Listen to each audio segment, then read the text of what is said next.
A high-voltage power pole carrying thousands of volts suddenly collapsed and fell into the lake. Hundreds of fish in the water were instantly electrocuted. The fisherman on the lake was scared to death. If he wasn't careful, he would fall out of the kayak and end up like the fish. At this critical moment, he called for emergency rescue. However, when the rescue team arrived at the scene, they found that the high-voltage electricity in the water had already reached the shore and spread to the surrounding ground. So even though the fisherman was just over 10 meters ahead, they didn't dare rush in to rescue him. After thinking for a moment, the bold Jimmy got out of the car. Although he wore insulated boots, he didn't dare walk normally. He could only move forward slowly with his feet close together. Otherwise, his 2 feet would form a step voltage and electrocute him. This short distance of just over 10 meters took him more than 10 minutes to walk. But when he reached the shore, the first thing he did was not to save the person, but to write down the power pole's number and report it to the captain on the vehicle roof. He thought this would get the power company to cut off the high voltage, but the power company manager thought this would cause huge losses, so he refused the captain's request. With no other choice, Jimmy had to move again,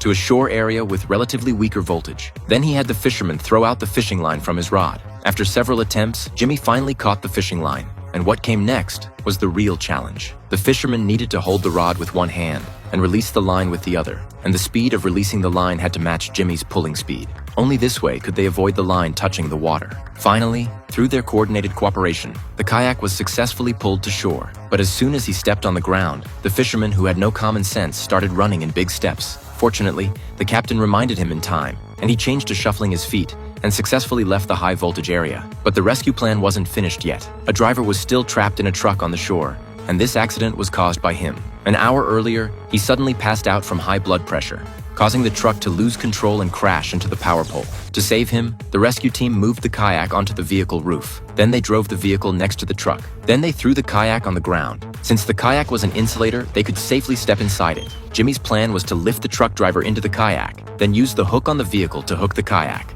After everything was ready, the captain would start reverse gear. He thought this would successfully drag the kayak to a safe area, but after just a few meters, the vehicle suddenly malfunctioned and stopped. Fortunately, the ambulance they had called earlier finally arrived at the scene. But even so, the entire rescue process was very difficult. Because there was electricity on the ground, only Jimmy dared to move on the ground. He struggled to lift one end of the kayak and handed it to his teammates on the vehicle roof. Then everyone worked together to push the kayak upward. Finally, through everyone's efforts, the kayak successfully crossed over the vehicle roof. Then the medical staff from the ambulance came to help and lifted the truck driver from the kayak into the ambulance. Only then did the rescue team breathe a sigh of relief.